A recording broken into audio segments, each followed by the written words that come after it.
This program contains true stories of rescues. All of the 911 calls you will hear are real. Whenever possible, the actual people involved have helped us reconstruct the events as they happened.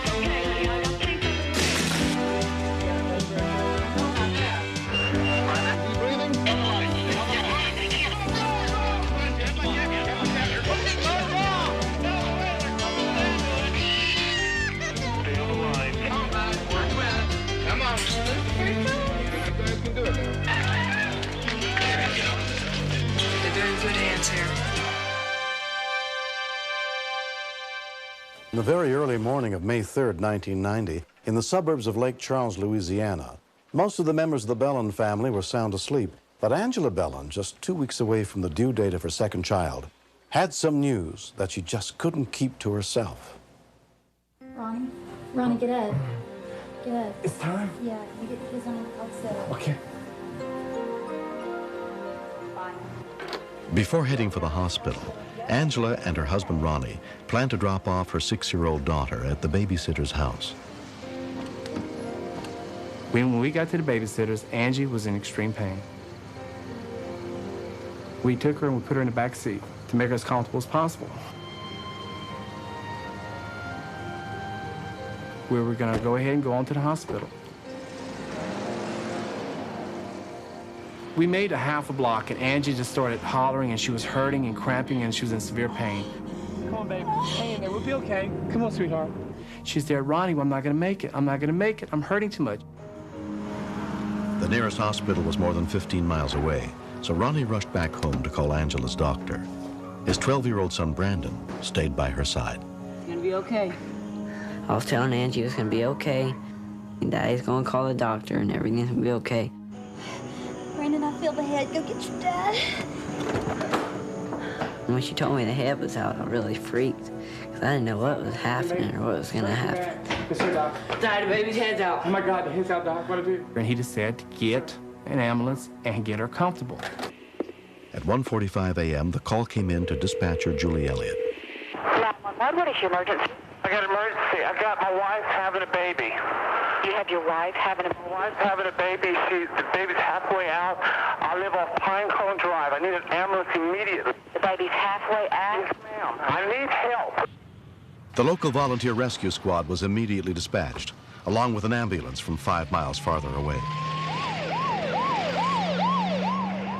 Is your wife laying down? She's in the car laying down. I can't move her. She's in the what? I can't get her out of the car. She's in the car? Right. We got 11 cars. We're halfway out of the car. The baby's halfway out. She's in the car right now. We have flip charts that we use in the 911 center to step us through the calls that we receive.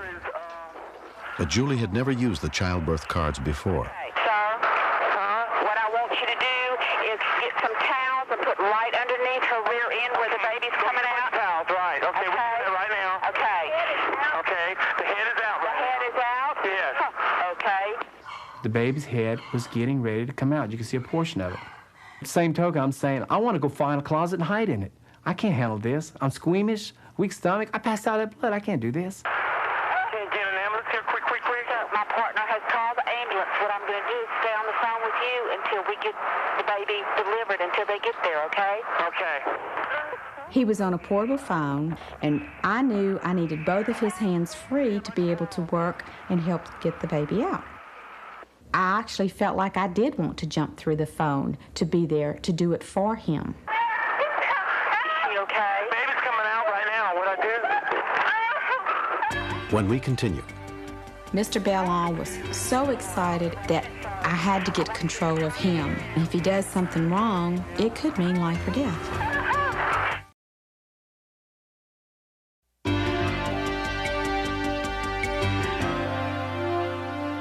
We all have our private nightmares, and Ronnie Bellin was living his. Squeamish at any sight of blood, he was stuck in the backseat of the family car, on the phone with dispatcher Julie Elliott, desperately trying to help his wife Angela give birth. What I do, the baby's coming out right now. You just put the baby in one of those towels, sir. Okay, hang on. The baby's head's all out. Wait a minute, sir. I want you to turn. I can't hear you. Can't hear you, ma'am. Conversation between me and her was really kind of crazy because the phone kept on slipping off my shoulder and it kept on falling down because it was so slimy. So she had to ask the question several times and I had to repeat it. Baby's head's out. Okay, I want you to turn the baby's head to the side, and I want you to clean the baby's mouth and nose. Turn the baby's head to the side? Yes, sir. I don't know what you mean, which side? To the side, sir, like it's laying down on the side of its face. Okay. Okay? She's saying, you got to turn the baby's head. The baby could suffocate. And it was like, oh my God, no. I can't do this. I can't do this. Mr. Bellon was so excited and so nervous that I had to get control of him. Okay? If he does something wrong, it could mean life or death. Okay, I did that. Can you clean the baby's mouth and nose with a dry towel? You have to remember something, sir. This baby's going to be very slippery when it comes out, totally. Okay, it's coming out slowly. Okay, don't drop the baby. Okay, it's coming out. Okay. I was holding Angie's hand, and I was really nervous, but I was trying to comfort her and make sure that she was okay. I really loved her a lot, and I didn't want nothing to happen to her. Okay, here it comes out. Okay, then I want you to wrap it up. Okay, what do I do now? I want you to wrap the baby in a towel. Okay, I'm doing it. I'm wrapping it in a towel. Okay. Is the baby breathing? Okay, I got it. Give me that towel, Brandon. Is the baby breathing? Huh? Is the baby I can't tell. What you mean you can't tell? Can't tell, ma'am. At that point, I nearly died, thinking the baby's not breathing. I don't know how much further the ambulance or the paramedics have to get there to her. I knew that we could tell him what to do, but I wasn't sure whether he could actually do it. Is the baby out completely? The baby is out. Okay. Clean the baby's mouth out. What I do to make her breathe? Slap her on the bottom of her foot. She ain't all the way out yet. Sir? She's crying. She's crying. She's crying? She's crying. The baby's crying. Uh-huh. All right. Come on, boo. You hear her? Bless her heart. Words couldn't put it into effect how I felt when the baby started crying. I just thought, oh, we brought a life into the world. We really did it.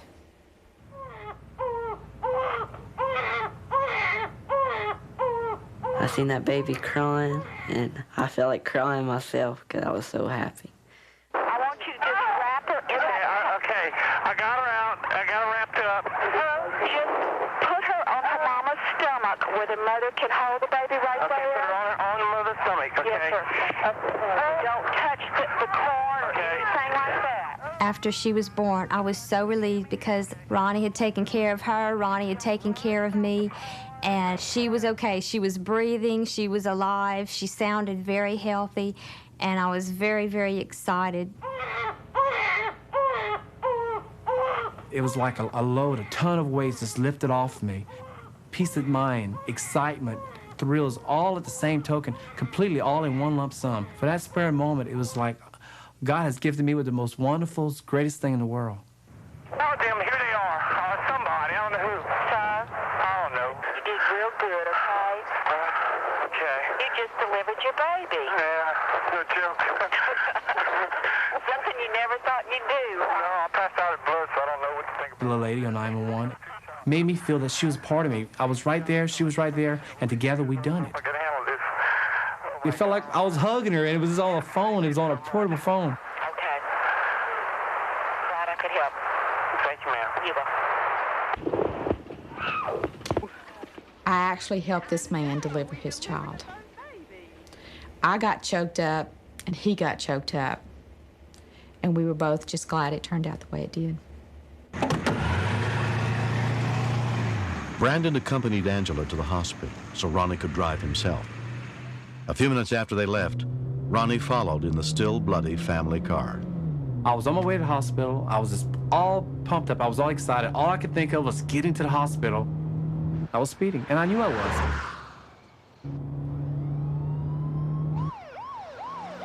When those lights came on, I was like trying to think of just 100 different things of how I could get out of this. I just wanted to go meet my child and my wife.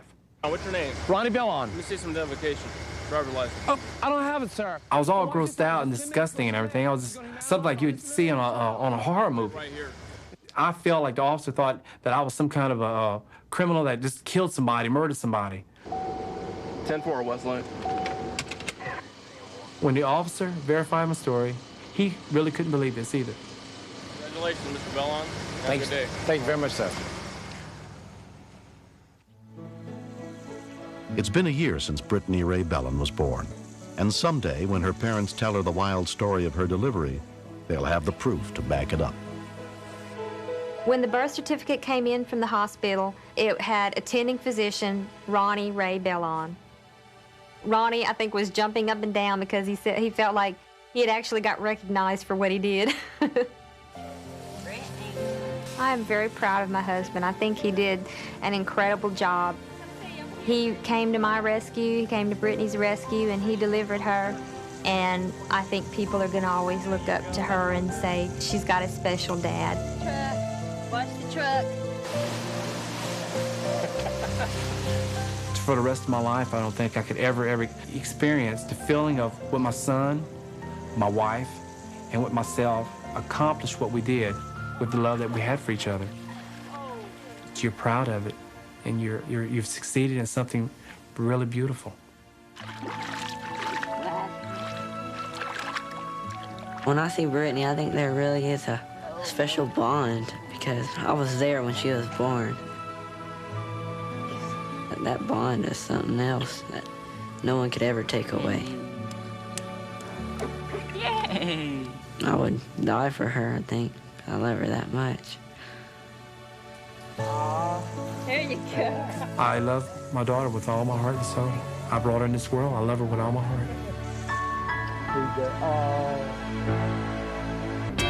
Next, Someone yelled, "Keep her away from here." I know in my heart it's Ron. I thought he's in pieces. Oh no, only one guy.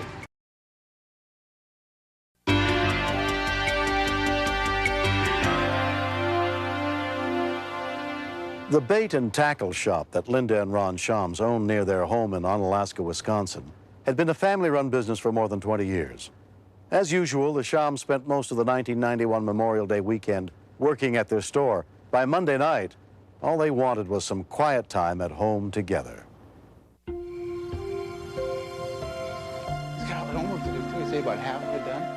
they had been experiencing a series of robberies at the shop, which was located just across the tracks from their house. He's gonna have to get up about 6 in order to... Since they had installed an alarm system a few weeks earlier, there had only been one attempt. We felt violated with the break-ins. We'd worked so hard, had been here for so many years, and had never experienced this kind of attack, I guess you'd call it, personally, on the business. Even though the number of patients is staying the same, The alarm woke us both up, probably 12:15. Of course, Ron was up and going the minute the alarm was off. I said, "Ron, wait, let's call the police." He goes, "I'm gonna go down there. You don't have a gun or anything? And maybe I can catch the guy." Atlanta Police, may I help you? Yes, I'm calling about an attempted break-in, I think, that has occurred at 5,000 Boat Livery. Okay, so you don't know if there's anyone there, right? No. So I thought, well, the alarm's gone off, but they'll never catch the guy. You know, that was my feeling. Okay, what was your name? I also did hear the sound of a train, and I did hear him blow his whistle as I was talking on the telephone to the police.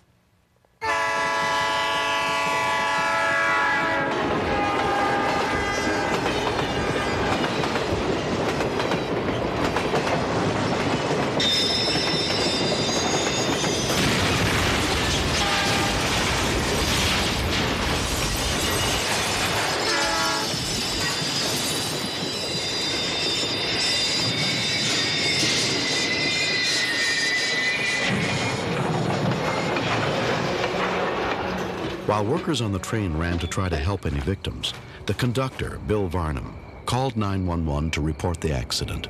911 emergency. The guy was just empty pit in my stomach right away. I didn't know how many people were in it or anything. I figured right away we were going to have dead people. Tri-State, we've got a car-train accident at Sias's boat landing.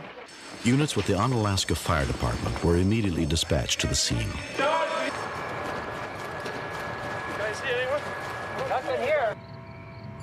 At this time, I might have been on the deck for about a minute, and the telephone rang back.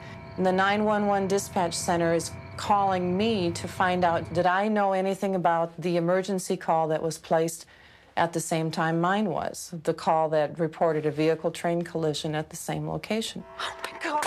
I know in my heart it's Ron. He was the only vehicle that would have been at that location at that time. He's down here. Under here. Under here. Ron was found pinned underneath the flatbed of the pickup truck. Any other people with you? Onalaska police officer David Hawk was responding to the reported burglary at the bait shop when he came upon the wreckage of the pickup. It was even hard to identify what it was because it was just a piece of metal with wheels attached. You by yourself? I was looking for not much of a person left. Someone from near the truck yelled, "Keep her away from here." I became some other person because I couldn't deal with it, possibly because my whole life seemed to have just stopped. Within 2 minutes, rescue units arrived, including first responder paramedic Bruce Solberg. I heard someone underneath the truck screaming, "Get me out of here," in a panic. And he told me his name was Ron Shams, at which point I identified myself as Bruce because I've known Ron for 20 years. Okay, I'm going under. Get me out of here. Ron. What I surmised was that he must have been squeezed through that little opening in the back window, because that would be the only way he would end up where he was. Just relax, buddy. We're going to get you out of here. We got the ambulance coming, okay? Paramedic Dave Blocker also went under the truck to help Ron. Buddy, I need oxygen also. On further palpation of the right side of the chest, you could feel that the ribs weren't where they're supposed to be. That indicates we've got a critical situation because his lungs are going to collapse. We knew we had to get the pickup up off of him so that we could slide him underneath. Someone said it's going to be about another 20 minutes, but we needed to get him out of there now. Down here. Talk this here up. I just stood still on the road, and I couldn't cry. I couldn't express any emotions at all. I was just in a state of shock. Just nice and easy, Ron. Nice and easy, buddy. I got it. He hit hard. When we log rolled him onto his right side, the impact that he made created a 2 to 3 inch indentation into the ground. It's another indicator of the seriousness of his situation. Dave and I put him on a longboard and figured that we didn't have a whole lot of time left before we lost both lungs totally. His right lung has now collapsed. I have nothing. At that point, I turned to Dave Blocker and said, "We've got to go now." So I positioned myself underneath the bed of the truck and up against the tailgate, straightened out my legs, lifted up the truck enough so that he could go out underneath the bed and through the opening that we crawled through. We gave Ron about a 5% chance of survival due to the fact that both his lungs had collapsed and that he had gone through the trauma he had gone through. We anticipated reading his obituary within the next couple days. I didn't see how my world as I know it now could go on without Ron. I see our life as so much together that without him, I would have to, I don't know, move, change everything because it just would seem so empty.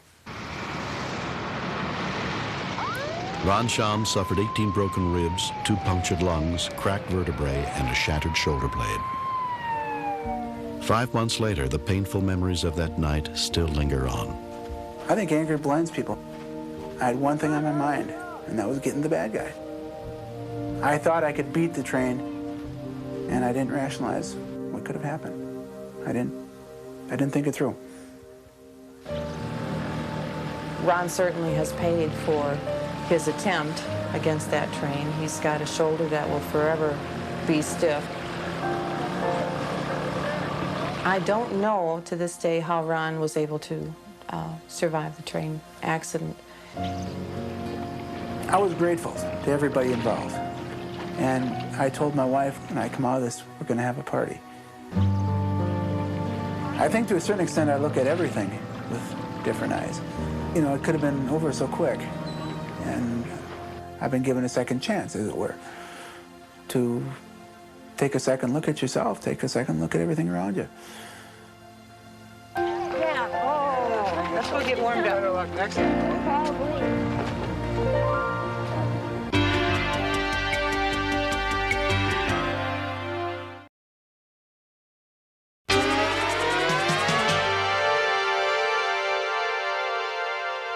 The greatest gift people the world over can share is compassion for one another and a willingness to reach out to those in need of help. This series is dedicated to all the men, women, and children around the world who choose to get involved when a life is at stake. I'm William Shatner. Join us again next week for more true stories on Rescue 911.